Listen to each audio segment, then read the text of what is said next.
Magnus, what a great honor to have you, since you are one of the founding members of Days of Jupiter. How are Yeah, you today? I'm very fine, thank you. It's a bit cold here in Sweden, a lot of snow, but other than that, it's okay. What part of Sweden are you now? We're pretty north. In like Sweden is a very elongated, and we're like in the middle, up to the north. So pretty high and pretty cold and damn much snow. Mhm. I've been to Stockholm, and let me tell you that Okay. it's a great city, and I love your people. You are Yeah, very great. friendly, very Ah, friendly people. yeah, glad to Uh, hear. Fine. Yeah, Tusen tack for you all. yeah. Snyggt.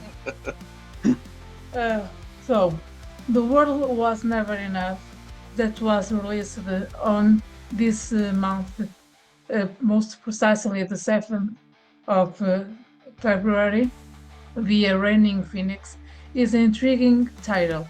What's the meaning behind the title, please, Magnus? Ah, yeah, the title is like we had a song, and when we wrote it, we felt that the song like had some vibes from 007, James Bond, and we thought of that as a song title, and the world was never enough came about that way, and then we built the lyrics with that title in mind, and the song is about a couple who are actually spies, and they are like in love, and they are together on this mission, and they feel like the world was never enough for all their love and all their connections. So that's kind of the meaning behind it. Mhm. Very nice to hear the story behind the title. Um, Magnus, tell me, how would you describe the sound of this album compared to your previous releases? I would say this one is more thorough. We have been working on this album for such a long time, so all the songwriting has taken some time, and we are really happy about that. We took our time to write the album and also to record the album. Our previous albums we have recorded in studios that are a bit far from our hometown. So we traveled there, and then you got like 2 or 3 weeks to record that album. This time we recorded in our hometown, and we took all the time that we needed to to make the songs 100%, if you know what I mean. Yes, I do. So, you said that The World Was Not Enough, James Bond, was one of the inspirations for the album. So, tell me, Magnus, please, do you have any more main inspirations behind the lyrics and themes for the album? Yeah, like lyric wise, we are a band that like we're being inspired, and we write lyrics about everyday life, like things that are close to our hearts. Like I think most people can relate to our lyrics. We don't write about a fantasy or dragons and swords. It's like things that matters to us, and I think that most people can relate to. That's the kind of lyrics we write. So, can we say that you approach the songwriting or recording process differently this time?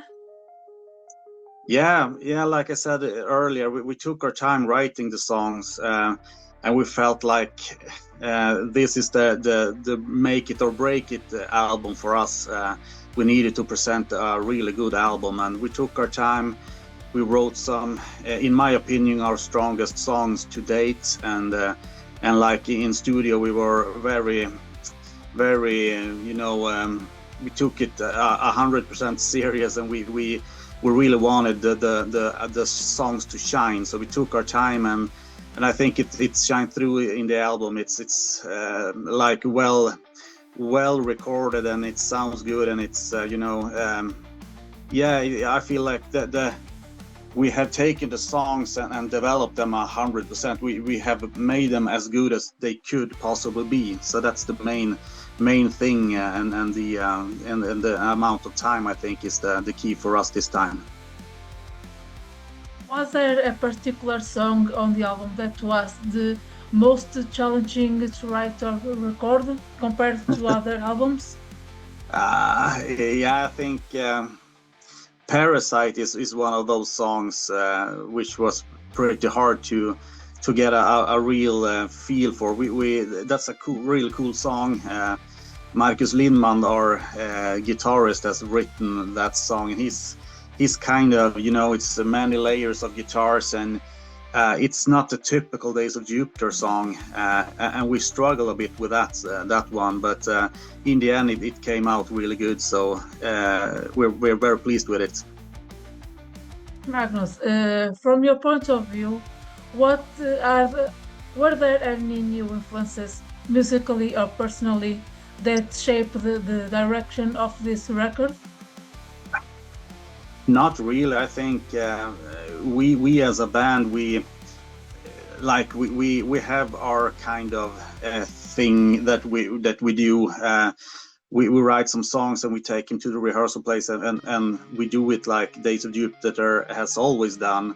But this time, I think the main thing with this is, like, I think we broaden our horizon, like songwriting wise. So I think this time it's a bit more, you can say, playful. On the other hand, I'm more like songs that there are not kind of typical Days of Jupiter's, more like playful, and we explore things and paths that we never explored before. So I think it's a broader and more interesting album that way compared to our previous albums. How do you balance melody and heaviness in your music?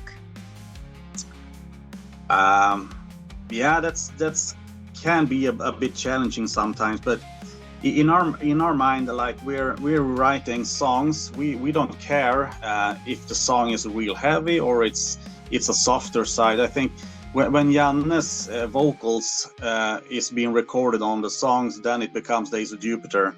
So we don't think in those terms, like, oh, this does not sound like Days of Jupiter, or it must be more of that. And when we write stuffs and we write songs, and when all is done and Janne's vocal is there, then it's Days of Jupiter. And yeah. Magnus, what's your favorite lyric from the album, and what the meaning? What does it mean for you? That lyric.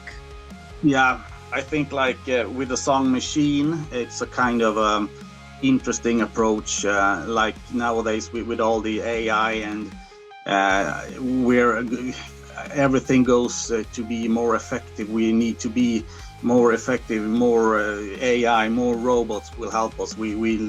And at the end, I think that's sometimes a bit scary as well, because I mean, we as humans, we become more like machines. We're getting, I think, numb in ways of feelings and those kind of things, and it's a scary thought. And I think that lyric is it's up to date, and something I think could be an issue for us. What do you think sets The World Was Never Enough apart from your past albums?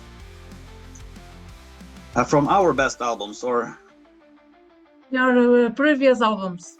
the previous albums, I think it's a bit grittier and a bit more raw feeling to it. Like, it's well produced, but I feel it's have a soul, and it's like a raw feeling about it, and a little bit grittiness, and a little bit more rock and roll. So I think that's kind of the most. I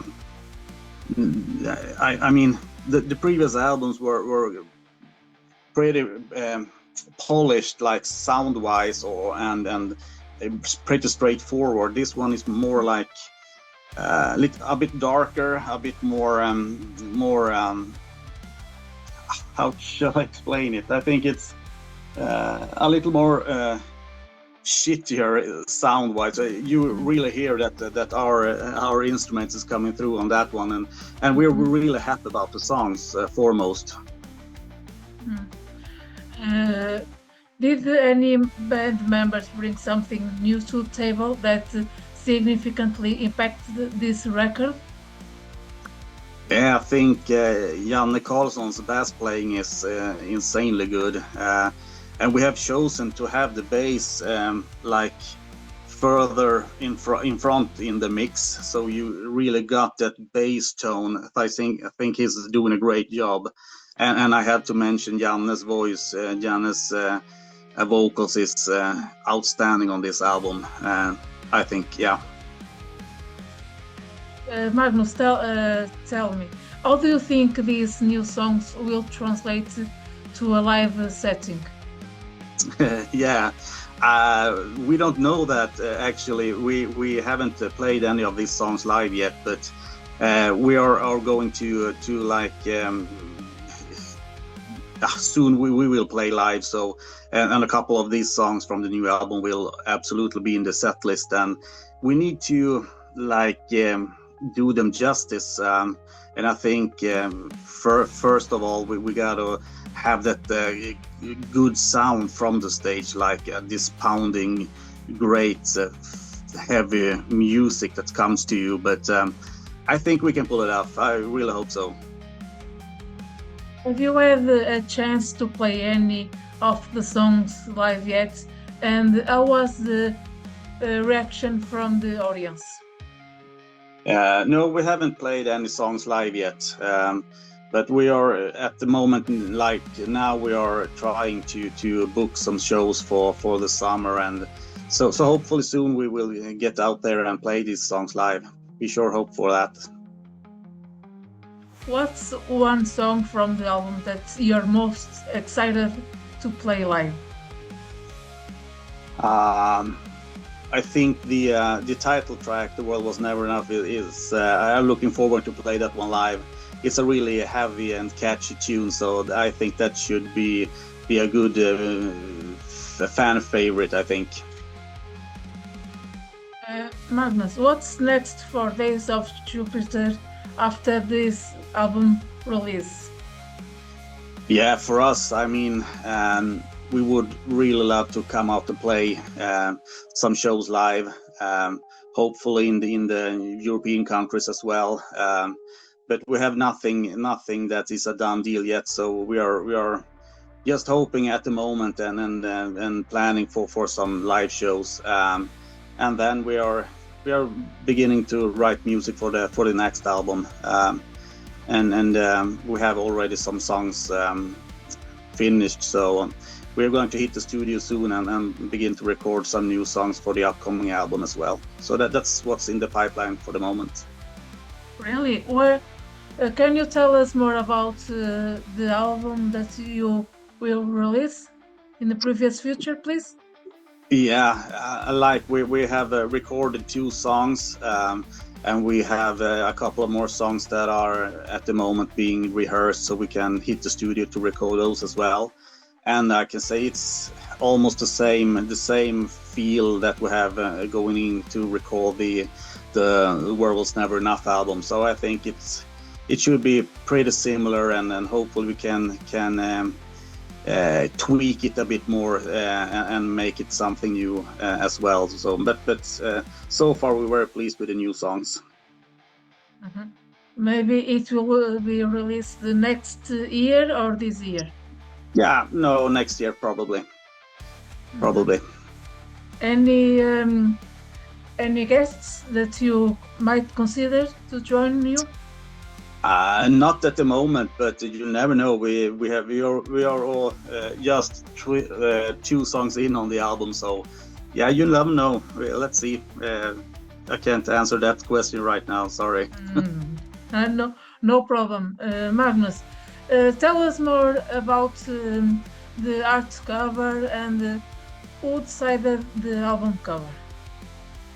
Yeah, the album cover. It's I think it's a good fit for the album title. So and you know, like we didn't have the spice on the album cover. This one is much more open for your own thoughts in that sense. I mean, it's a guy who looks into a portal into another world, and I think it's a cool cover, and it's up to the viewer to, I mean, have the thoughts and have the ability to translate it into what you think is important. So, but it's a cool cover, I think. Yes, it is. I loved it. Very nice cover, and I think the fans and the public in general will like it as me, as Yeah, perfect. like I Yeah, thank you. like. Hmm. What if you imagine that you're going to go on a tour from Europe, Asia, whatever? What band would you like to bring with you to support you? Oi, that's a hard one. I think like Evergrey should be a nice fit for us. I think music-wise we're pretty similar, so that could be a good fit. And also Dynasty from Sweden, also a great band, I think, which could work out just fine for us. But yeah, from the top of my mind, those two bands I think would be a perfect fit for us.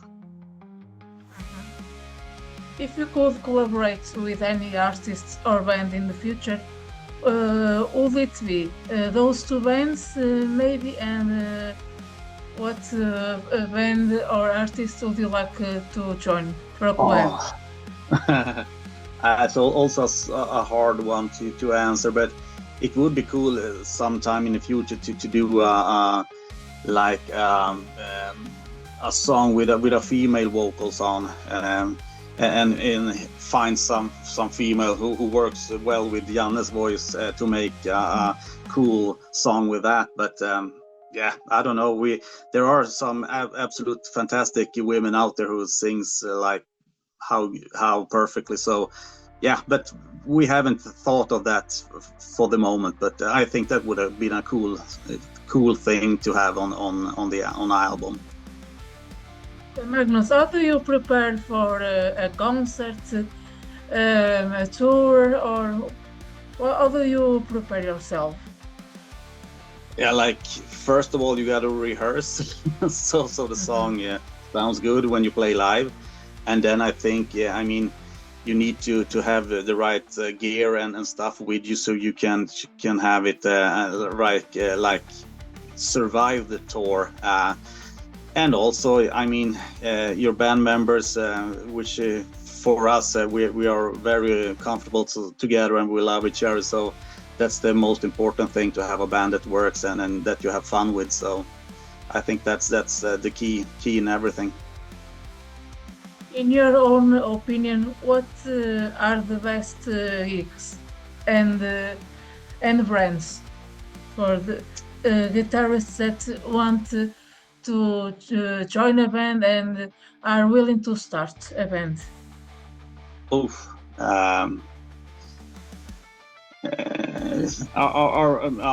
You mean like my tip for starting a band and to get into the music? Your tip.